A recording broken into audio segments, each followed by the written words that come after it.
Demək uşaqlar, bugün mən sizə çevrəni təməldən izah edəcəm. Çevrəni lap bünövrədən gəlin tanıyaq. Çevrə nədir? Nə düşünürsünüz? Sonsuz sayda bərabər xətlərin birləşməsi. Vay. Son sayı nöqtələrin birləşməsi. Parçaları ne? Mərkəzdən eyni məsafədə olan Bəli. sonsuz sayı. Bax, müstəvi üzərində verilmiş nöqtədən haradasa təsvirimiz elədir ki, bütün məsafələr bərabər. Verilmiş nöqtədən bərabər məsafədə yerləşən nöqtələrin əmələ gətirdiyi fiqurdur. Yəni, bərabər məsafədə yerləşən nöqtələr çoxluğudur. Düzdür? Nədir çevrə? Müstəvi üzərində verilmiş nöqtədən bərabər məsafədə yerləşən nöqtələr çoxluğudur. Sonsuz sayda nöqtələr qoymuşuq. Həmin o nöqtələr çevrəni əmələ gətirir. Yəni, bərabər məsafə nədir? Bundan istənilən birini birləşdirsən, bərabər məsafə olar. O məsafənin adı nədir? Çevrə. Yox. Qulaq asmırıq axı. Yaxşı. Biraz diqqətli davranaq. Radisyon. Bunun adı nədir? Radius. Yəni, çevrənin mərkəzini hansını birləşdirirsən, birləşdir. Radiusdur. Hər hansı kənar nöqtəsi ilə birləşdirən parçanın uzunluğu, parçanın adı nədir? Radius. Düzdür? İndi bunlar uşaqlar çevrənin elementləri adlanır. Çevrənin mərkəzindən keçib, onun ixtiyari iki nöqtəsini birləşdirən vətər nə adlanır? Ən böyük vətər. Nə? Diametr. D ilə işarə olunur, düzdür? Sonra çevrədə uşaqlar. İndi diametr anlayışını verdik, düzdür? Diametr, vətər, çevrə özü nədir? Düzdür? Bunları dedik. Biz hələ tezdə əslində, amma çevrə ilə dairəni qarışdırarlar yoxsa yox?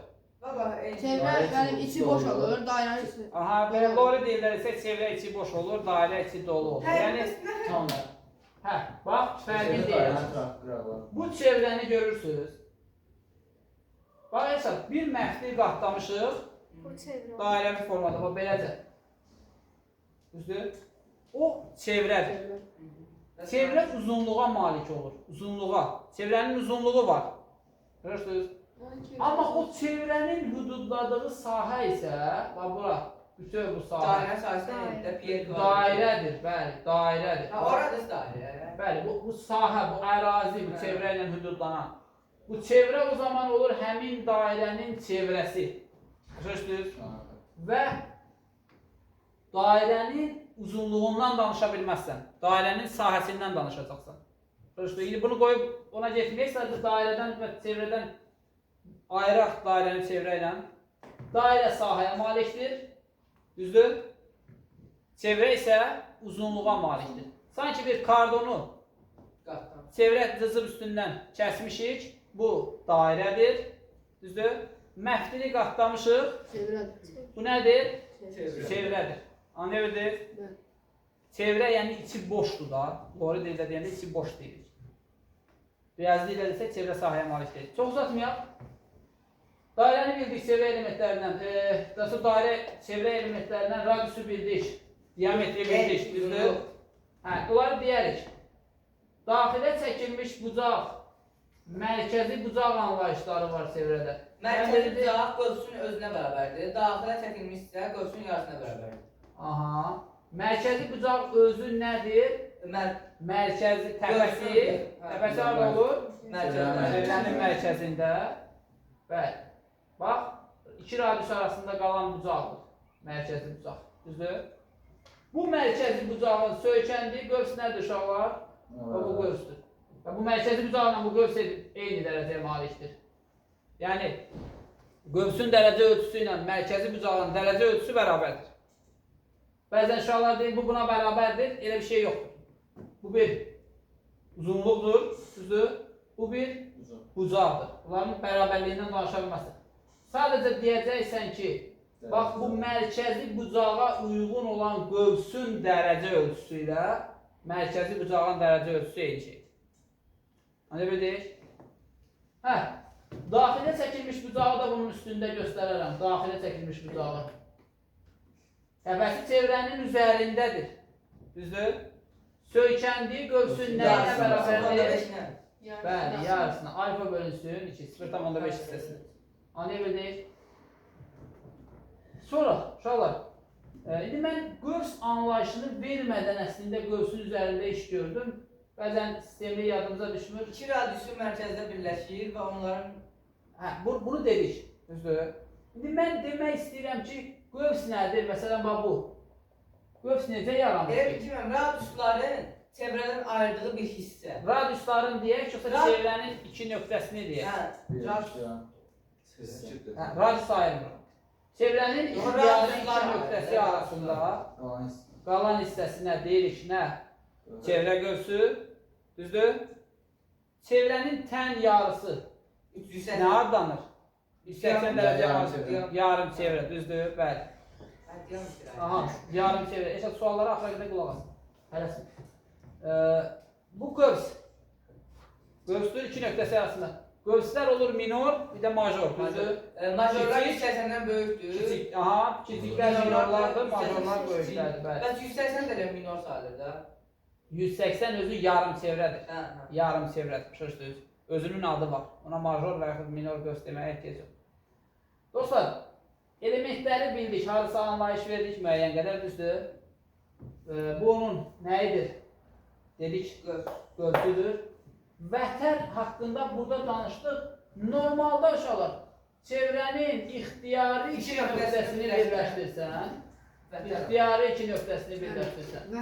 alınır vətər. Əgər o vətər mərkəzdən keçirsə o nədir? Diametr. Aha, ən böyük vətərdir, diametrdir. Yaxşı, Eçat, sən bayağı bir şey dedin. Nə dedim? Bax, qulaq as. İndi çəkdiyim bir dairədir.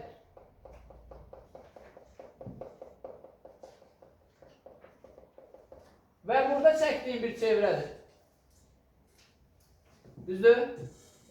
Bunun mərkəzi ilə, bax, mərkəzi ilə iki nöqtəsini birləşdirirəm, ixtiyari iki nöqtəsini.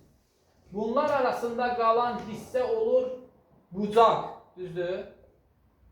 Çevrədə bu olur bucaq. Və bunun dərəcə ölçüsü var. Amma burada iki radius arasında qalan hissə isə, yenə bu hissə bucaqdır, xəttlər arasında qalan hissə bucaqdır. Amma bu ümumi bu ərazi var, ha. Dairənin nəyi adlanır? Sektoru, vektoru. Sektoru, sektoru. Dairə sektoru, uşaqlar. Sahədən ayrılan sektor. Buradan kəsib çıxarsam, olacaq segment. Oradan da danışacağım qarşıda. Yaxşı, indi anlayışlar haqqında müəyyən qədər danışdıq. Keçək çevrədə bucaqlar. Əslində iki bucaq haqqında məlumat verdim, digərlərini vermədim. İndi ümumiləşdirək. Mərkəzi bucaqla daxilə çəkilmiş bucağı göstərdim. Aşağı siniflərdə də var idi, hətta altıda da var idi, düzdür? Keçirik, bucaq münasibətləri çevrədə necədir? Bir, ən sadəsindən, iki kəsişən vətər arasındakı bucağı tapmaq istəyiriksə, Qövsləri toplayırıq, bölürük ikiyə. Bu qövsün cəminin yarısı, məsələn bu M olsun, uşaqlar bu N olsun, M üstə gəlsin, N bölünsün, 2 nə olacaq? Alfanı verəcək bizə, düzdür? Sonra,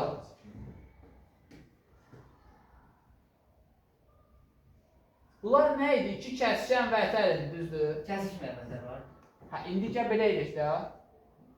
İki toxunan arasındakı bucağa baxaq. Bir, iki toxunan. Bunlar çevrədən neçə qövs ayırır uşaqlar? Neçə qövs? İki qövs, düzdür? Bir, bu da iki. Hə, M, gözlüyüm mən burada yazdım, bekliyorum. Hə, Bura M beta. çıxsın, M bölünsün alfa. Hə, indi mən bunlara 1-2 yazdım, MN-lər yazacağım, yuxarıda yazmışdım.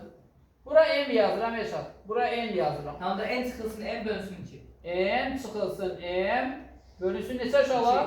2. Bu da iki kəsişən, başlayın. verilmiş nöqtədən çevrəyə çəkilən toxunanlar arasındakı bucaqdır. Onlar arasında qalan böyük qövs, çıxılsın kiçik qövs, bölünsün 2. Bizə betanı verir. Anlaya bildik? Sonra keçirik belə bir hal yazacaq. Bir ortasından keçir.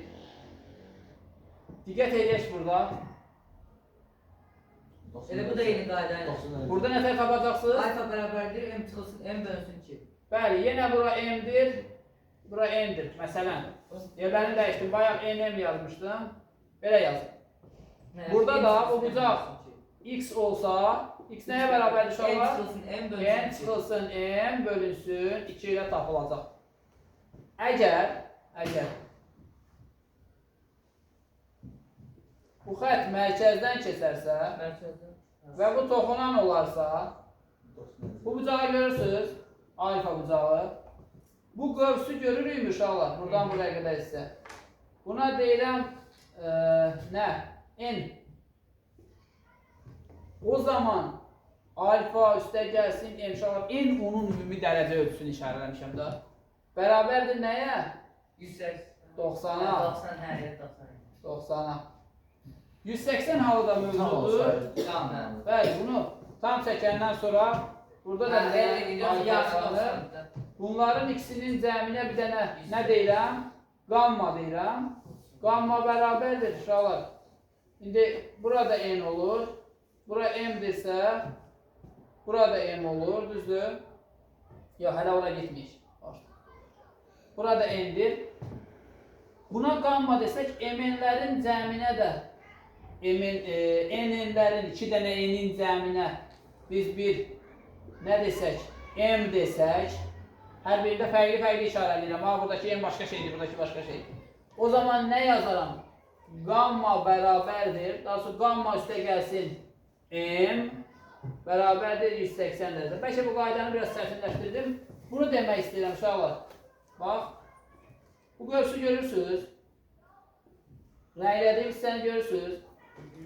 Bu qövslə, Ədəbəm, gəl, 2 alfa söyləsin, 2n bərabərdir 180. bəli, bu qövslə bu bucağın cəmi 180 dərəcədir. Sən nə deyəcəksən?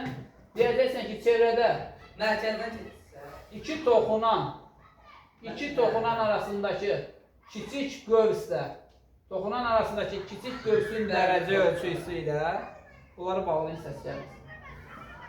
Buna alfa desək və bunun da dərəcə ölçüsünə beta desək, zəhmət. Qoyayım mən bunları. Alfa üstə gəlsin, beta bərabərdir nəyə? 180 dərəcə. Görə biliyor qaydanı, iki toxunan arasındakı kiçik qövs, minor qövs üzərinə gəlsin. Onlar arasındakı bucaq bərabərdir. Nə qədər? 180'dir. Mən bunları da saldıram. A, N, B falan yazmıram. Birbaşa beta deyirəm ona. Hansı bunu? Bu elə budur Esad. Bax, burada sübut elədiyimizdir. Sadəcə olaraq qayda kimi belə yadda saxlayarıq. Bax, bunu görürsünüz. Bu qövsün dərəcə ölçüsü ilə alfa bucağının cəmi 180 dərəcəyə bərabərdir. Anlaya bildik? Hə, bayaqki ortadakı xətti sildiniz, elə oldu da. Sağ. İndi gəlin. Neyək? Çevrəni də buradan silək. Anlayışlar getdi, çevrədə bucaqlar getdi. Hələ bucaqlardan qalıb müəyyən 1-2 dənə məqam. Elə elək ki, yadımızdan çıxmasın. Biz radiusda toxunan arasındakı bucaqdan danışmışıq. Radiusda toxunan arasında yox. Radiusla toxunan arasındakı bucaq toxunma nöqtəsində neçə dərəcə olur? 90. Bəli. İndi onu göstərək. Fikir verin. Hər hansı bir çevrə çəkirəm.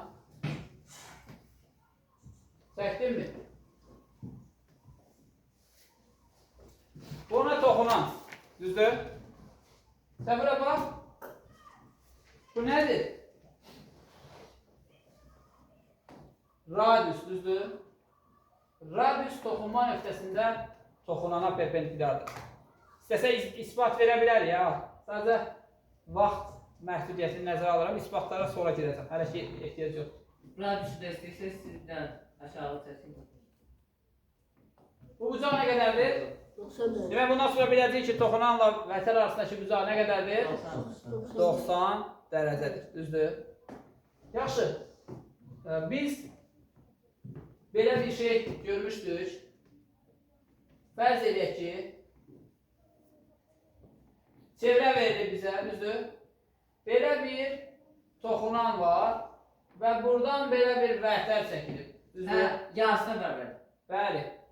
Toxunanla vətər arasındakı bucaq, onlar arasında qalan qövsün dərəcə ölçüsünün yarısına bərabərdir. Yəni, əgər bu qövsün dərəcə ölçüsü betadırsa, bucağın dərəcə ölçüsü də alfadırsa, alfa bərabərdir nəyə? Çünki 2 Beta bölünsün 2. Düzdür? Yaxşı, bucaq münasibətlərindən başqa nəyimiz qaldı uşaqlar? Ha? Sizin demək istədiyiniz bir şey var? Ramiz var demək istədiyiniz? Yoxdur ki, bucaq münasibətlərindən qalan. Mən maksimum yadıma saldım, hamısını yazdım. Ola bilər hansısa yadından çıxar. Açarsınız, baxarsınız qaydalara. Onu da izah verəcəm.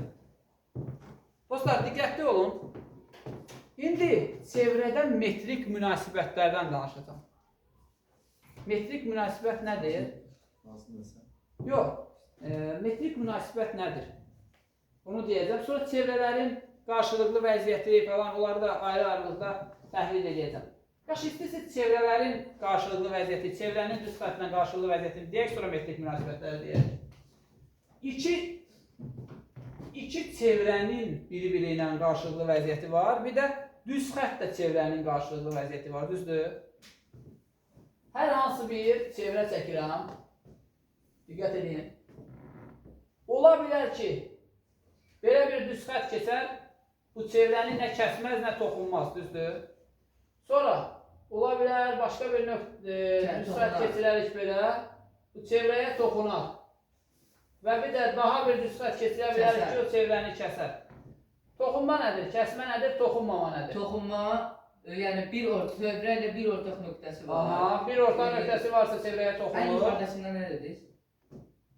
Burada kəsəndir, Kəsənin iki nöqtəsini birləşdirir. toxunmur. Hə, doğrusu toxunmur. Toxunmursa nə yoxdur? Əlaqəsi yoxdur. Heç bir ortaq nöqtəsi yoxdur, düzdür? Yaxşı, uşaqlar, düz xət çevrəyə toxunursa, əslində bunlara aid belə bir suallar düşürdü testlərdə. Məsələn, tutaq ki, belə bir şey verirdi. Deyirdi, buradan çevrənin mərkəzinə qədər məsafə tutaq ki, 10 santimetrdir, buradan buraya qədər. Sonra, radiusu bizə verirdi 8. Bizdən bu nöqtədən çevrəyə qədər olan ən qısa məsafəni istəyirdi. Biz də bilirik ki, mərkəzə getməlidir, mərkəzdən keçməlidir, düzdür? Bu xəttin üstündə, bu düz xətlə bu çevrə arasında, bu nöqtə ilə bu düz xətlə çevrə arasında ən qısa məsafə bax buradır. Burada nəyə bərabərdir? 2-yə bərabərdir. Çevrə ilə düz xəttin qarşılıqlı vəziyyəti toxunursa, heç də toxunursa bir ortaq nöqtə var. Onun üstündə məsələlər necə qurulacaq? İndi qarşıda məsələlərə baxanda biləcəyik. Sonra, bir də ki, toxunmayan hal var. Toxunmayan halda burada göstərmişəm. Kəsən hal var. Kəsən halda da iki ortaq nöqtə var.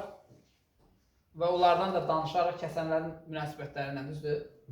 İndi, gəlin ikinci bir şeyə baxaq. Dediyimiz ikinci nüans nədir? Çevrə ilə çevrənin vəziyyəti, düzdür? Çevrə ilə çevrənin vəziyyəti belə olacaq. Bir, çevrələr toxunmur. Biri belə, biri də belə, düzdür? Toxunmur, yəni iki çevrənin heç bir ortaq ərazisi yoxdur. Nöqtə və yaxud ərazi yoxdur. Çevrələr toxunmur belə, xaricdən toxunmur. Bir də çevrələrin biri digərinin içindədir, amma ona toxunmur. Bunun özünün də xüsusi halı var, bir dənə. Mərkəzləri eyni olan. Ona nə deyirlər? Kongruent olmaz. Bəli, konsentrik. Kongruent nədir? Kongruent eyni, bərabər. Kongruentlik anlayışı nədir ki? Bərabərlik anlayışı deyil. Dostlar, bunların mərkəzləri bir nöqtədədir. Mən uşaqlara hərdən misal göstərirəm. Təkərlə disk, düzdür? Təkər xaricdə olur, disk içəridə olur. Belə deyil. Bunlar konsentrikdir. Bu ərazi var, bunlar arasında qalan halqadır. Bunlar arasında qalan halqanın qalınlığı isə böyük yer çıxılsın kiçik yerlə tapılır. D kimi işarə olunur. Kiçik yer budur. Böyük yer də budur. Fərqini tapırıq. Başalır, bu çevrələrin toxunmama halıdır. Xaricdən toxunmur, daxildən toxunmur və mərkəzləri üst-üstə düşmək şərti ilə toxunmur. İndi çevrələr toxunursa, bunun iki halı var. Bir, iki çevrə xaricdən toxunur. Bu cür məsələlərdə adətən mərkəzlər arasındakı məsafədən danışırlar. Bura R1, bura R2-dirsə mərkəzlər toplanır. Burada mərkəzlər arasındakı məsafə tapanda nə edirsən? Xaricdən toxunmayan halda yox, böyük R, bu kiçik R'dirsə, daha sonra R1, R2. Burada R1. Bir də bu məsafə var, D. Mərkəzlər arasındakı məsafə belə tapılır. Burada isə böyük çevrənin mərkəzi buradadır, kiçik çevrənin mərkəzi buradadır. Biz bunu birləşdiririk belə. Buradan buraya qədər böyük R'dir. Böyük R. Buradan bax. Buraya qədər yarımız. Yarımçılar nədir? Mərkəzdən arasında məsafə tapmaq üçün böyüyən kiçik istiyordu. Bir dəqiqə. Daxildən toxunmayan hala baxın uşaqlar. Burada da bir dənə D var, düzdür? İndi bunu demək istəyirdim. Mərkəzlər arasındakı məsafəni tapmaq istəyirsənsə, bunu D-ni bilməlisən. Düzdür? Bunları adətən belə qurmurlar, yəni D-nin falan tapılması. D-ni bilməlisən, çünki bu məsafəni bilməsən, böyük R-i bilirsən, kiçik R-i də bilirsən, böyük R-ilə kiçik R-in fərqini tapanda həm mərkəzlər arasındakı məsafəni verir, həm də çevrələr arasındakı məsafəni verir. Yəni ikisinin cəmini verir. Rözdür. Çevrələr arasındakı belə deyək də, burada ən qısa məsafə. Yəni o cür məsələlər qurulmur deyə və onu araşdırmırıq, məsələ çıxsa qabağımıza yazarıq. Daxildən toxunmama halını gördünüz. Burada uşaqlar nəyə köklənirik? Bir şeyə köklənirik ki, burada R bir üstə gəlsin R2 kiçikdir D-dən. Mərkəzlər arasındakı məsafə, bu D-ni belə deməkdir, bunda K deyək. Bunların arasındakı məsafə olan D var ha. Bu radiuslar cəmindən böyük olur. Belə olanda böyük R çıxılsın kiçik R radiuslar fərqindən, radiuslar fərqi bura deyil, mərkəzlər arasındakı məsafə deyil, mərkəzlər arasındakı məsafədən daha böyük olur. Yəni bu böyükdür, mərkəzlər arasındakı O1, O2 məsafəsi. Bu O1-dir, bu O2-dir. Görə bildiniz? Çünki sən bundan bunu çıxırsan, bu qədər artıq yerdə yaranır. Hələ burada yaranır, burada yaranır. Hələ bir bu qədər artıq da yaranır. Düz dedim, yoxsa yox. Bir dənə desən, burada qarşılıq. Böyük R-dən kiçik R-i çıxıram. Buranı çıxıram, bura qalır. Bir də bura, bəli, düz dedim. Mərkəzlər arasındakı məsafə radiuslar fərqindən kiçik olacaq. Yəni radiuslar fərqi ondan böyük olacaq. Düzdür uşaqlar? Bu halda toxunursa, mərkəzlər arasındakı məsafə D bərabərdir, böyük R üstə gəlsin, kiçik R-ə bərabərdir. Elə toxunmama halını dedik. Bir də kəsişən hal var uşaqlar. İki çevrə kəsişirsə, avtomatik mərkəzlər arasındakı məsafə D nə olur? Böyük R üstə gəlsin, kiçik R-dən, yəni R1, R2 cəmindən nə olur? Kiçik olur. Kəsişirsə orada ortaq hissə yaranır ki, bu qədər yer var ha. İkisinə də aiddir. İkisinə də aiddir. Soxulların birləşməsində NA, NB hissəsini NA kəsişir B, eyni şeydir. Uşaqlar, bir-biri ilə bax, mərkəzləri eyni nöqtədə olan halı da izah elədim. Xaricdən toxunmur, daxildən toxunmur, toxunur. Bir şey qaldı, toxunan halın biri qaldı. Söldən toxuna bilir. Bir də daxildən toxuna bilir. Daxildən toxunan halda da mərkəzlər arasındakı məsafə necə tapılır? Daxildən toxunanda R1 üstə gəlsin R2. Bax, bu balaca L'dir, düzdür? Balaca L'dir. Buradan burada böyük çevrənin mərkəzidir. Bu da böyük L'dir. Bu məsafəni görürük. Bu balaca L'dir, bu böyük L'dirsə, Onda böyük R çıxılsın kiçik R bərabərdir O1, O2 mərkəzlər arasındakı məsafə. Görə bildik? Nəsə səhv demədim? Davam edək. Uşaqlar, çevrələrin qarşılıqlı vəziyyətini anladınız. Düz xəttlə çevrənin vəziyyətini anladınız. İndi keçirik. Şey var, belə əlimizin altında şəkil var, əsil. Aha.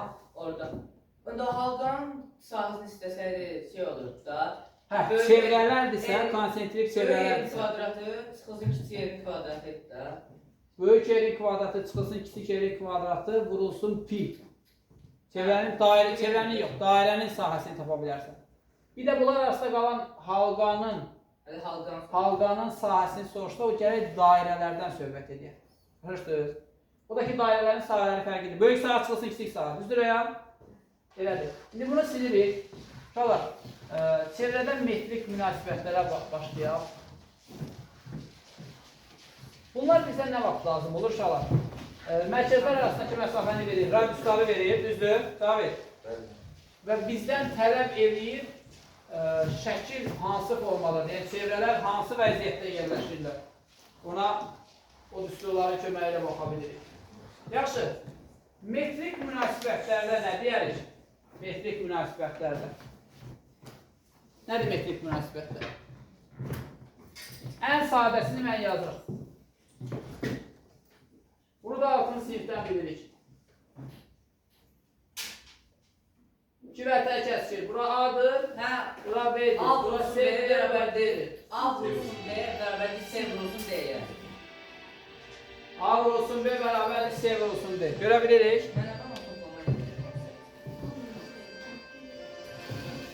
Artıq toplamanı unuduruq. Bəli, toplamanı unuduruq uşaqlar. Yəni, kəskən vətərlər, çevrə daxilində kəskən vətərlərin vasitəsi belədir. Eyni vətərin bölünən hissələrinin hasili bərabərdir digər vətərin bölünən hissələrinin hasilinə. Yəni, A vurulsun B, C vurulsun D-yə bərabərdir. Bərabərdir uşaqlar. Sonra keçirik ikinci münasibətə. Əslində, bunları da kitabdan göstərmişdik. Məsələn, münasibətləri qatılır bir-birə. Bunlar bərabərdirsə, vətərlər də bərabərdir. Vətərlər də bərabərdir, düzdür uşaqlar? Vətərin çevrədən ayrılığı göstər bərabərdirsə, vətərlər özləri də bərabərdir. Göstər bərabərdirsə, onların çevrədən ayrılığı vətərlər də bərabərdir. Okey, demək olar, çevrədən ayrılığı deməyək, onlara uyğun vətərlər deyək. Bu çevrədən qövsü ayırır, bu isə çevrədən ayırır da boşluqdan. Demək, vətər bərabərdirsə, vətərlər bərabərdirsə, qövslər bərabərdirsə, bərabərdir. Qövslər bərabərdirsə, vətərlər bərabərdir. Başa yəni, bunlar bir-birinə sıx-sıx əlaqədir. Bunlar bir-birinə bərabərdirsə, bunlar da bir-birinə bərabər olmaq zorundadır. Sonra, bunlar bir-birinə bərabərdirsə, bunlar da bir-birinə bərabər olmalıdır. Eyni çevrədə təbii ki. Nədə Ramil? Eyni çevrədə. Böyük çevrə çəkərəm, burada riyənməzsən. Vətənin dərəcə ölçüsü olacaq. Nə qədər? Dərəcə ölçüsü yox. Dərəcə ölçüləri eynidir, sadəcə çevrənin radisi böyük olacaq, bir də kiçik olacaq. Sən ona uyğun vətənlərə bərabər deyənməzsən. Başa düşdük? İndi bunu bilin inşallah, bərabər vətənlər çevrə mərkəzindən eyni qədər məsafədə yerləşir. Başa düşdünüz? Əgər vətənlər bərabərsə, onların çevrənin mərkəzindən məsafəsi eynidir. Düzdür Şəbnəm? Yaxşı. Demək, bu münasibət var, bax. Bir sadalyaya gedir. Bizə hər hansı bir vətər verir və ona perpendikulyar olan diametr keçirilir, düzdür? Burada münasibət necədir? Burada şey yaradırsan, Pifagor yaradırlar. Aha, x-y yazırıq, düzdür? Sonra oradan bir dənə x-y yaza bilirəm, ha? Nə? x-y yaza bilirəm, x yazırım. Çünki bərabərdə olur. Və diametr 12 bərabər hissəyə bölür, ona görə. Ondan sonra şey deyirik, yəni... Buradan neçə var, bu var? X-i o vətərə yazırız da. Bunun bərabərliyini buradan sübut edə bilərsən. Çəkdin, üstüzarların kongruentliğini sübut elədin, bunlar bərabərdir. Düzdür? Və biz bilirik ki, vətərə perpendikulyar olan diametr həmin vətəri kəsmə nöqtəsində 2 bərabər hissəyə ayırır. Elə?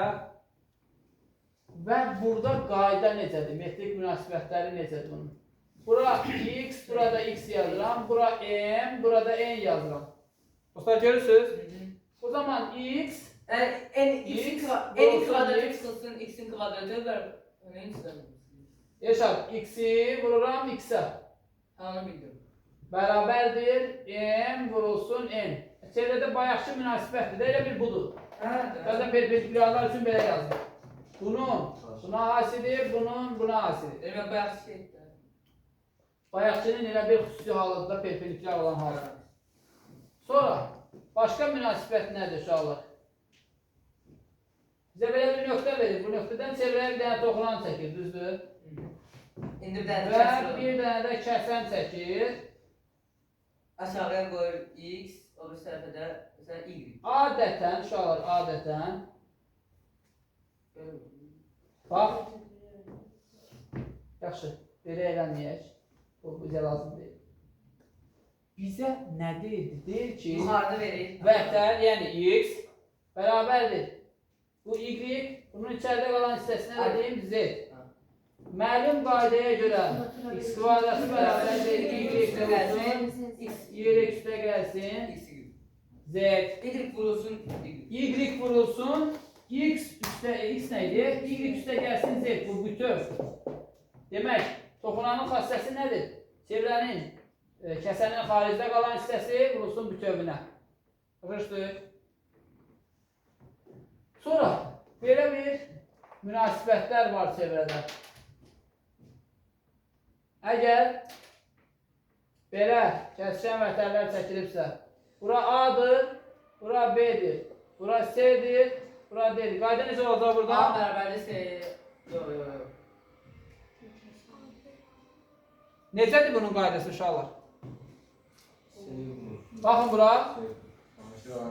Xaricdə qalan hissə vurulsun bütöv. Yəni A vurulsun, A üstə gəlsin B. Bərabərdir nəyə?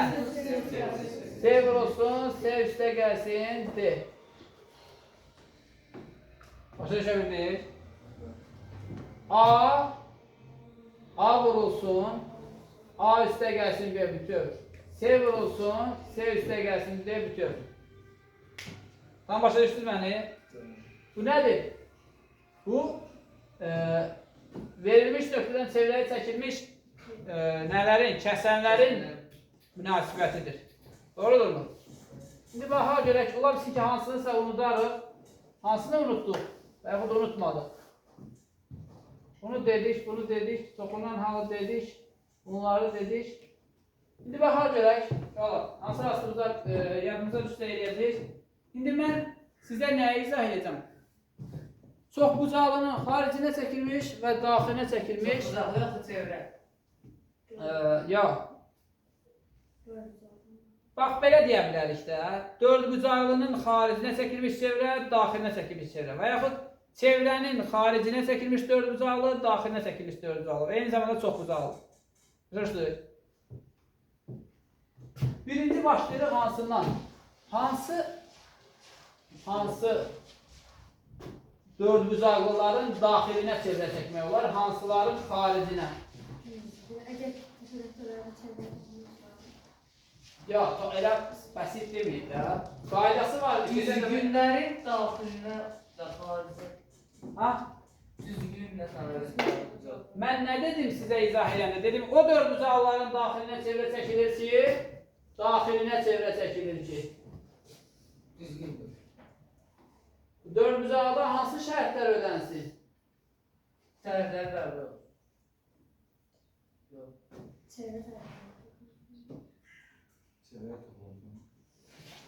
Çevre onun içine sıksın. Yok, doğru.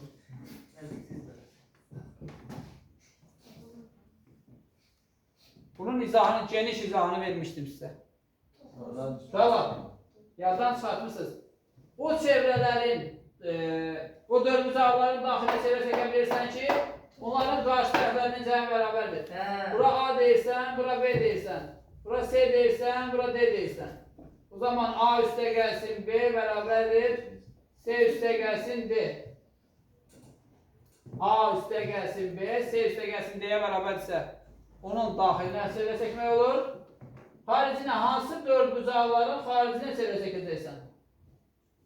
Bu dörd bucaqlar hansı şərtdə ödəməlidir? Baxın, Düzgün olmalı. səbirli olun. Düzgün olması kimi bir şərtimiz yoxdur. Bəli, ixtiyari dörd bucağının daxilinə çevrə çəkmək istəyirsənsə, çevrə onun hər bir təpə nöqtəsindən keçməlidir. Elə deyil. Elədir, əsnaf. O zaman bu mümkündür ki, bu bucaqla bu bucağın cəmi 180 dərəcədir. Bu bucaqla da bu bucağın cəmi 180 dərəcədir. Yəni, qarşı bucaqlar bərabərdirsə, bu çevrənin bu dörd bucaqlının xaricinə çevrə çəkmək olar. Səfirə, əgər, bax, qarşı bucaqların cəmi bərabərdirsə, bunun harasına çəkmək olar çevrə? Xaricinə çəkmək olar. Nəyin, Ramiz? Dörd bucaqlının, düzdür? Əgər qarşı bucaqlar yox, qarşı tərəflər bərabərdirsə cəm olaraq, A üstə gəlsin, B, C üstə gəlsin, D. O zaman harasına çəkmək olar? Daxilinə çevrə çəkmək olar. Dostlar, bura baxın. Verilmiş nöqtədən çəkilən iki toxunan, buradan buraya qədər məsafə və buradan buraya qədər məsafə bərabərdir.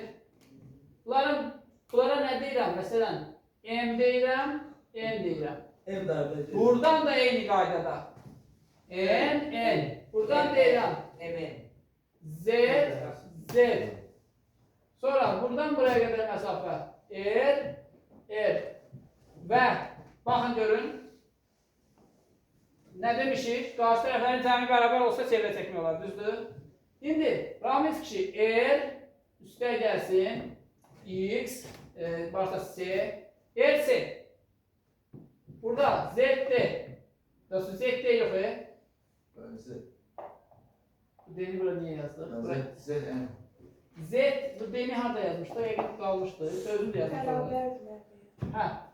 Bu Z deyil. Z ilə Z bərabərdir. N ilə də N bərabərdir. Onda Z üstə gəlsin C, burada da Z üstə gəlsin N. Orada M deyil. R üstə gəlsin C başlayır. R üstə gəlsin C. Abi C nöqtədir. Deyirəm axı.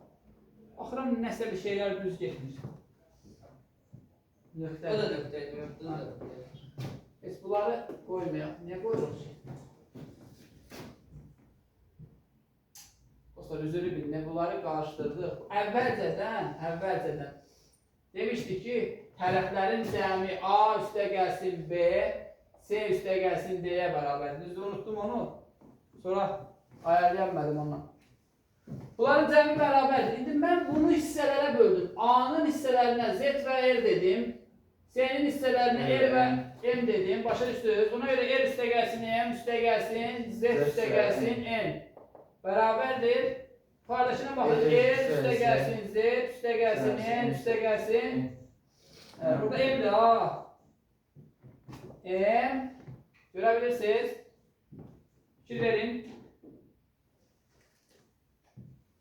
İkisində nə yazdım?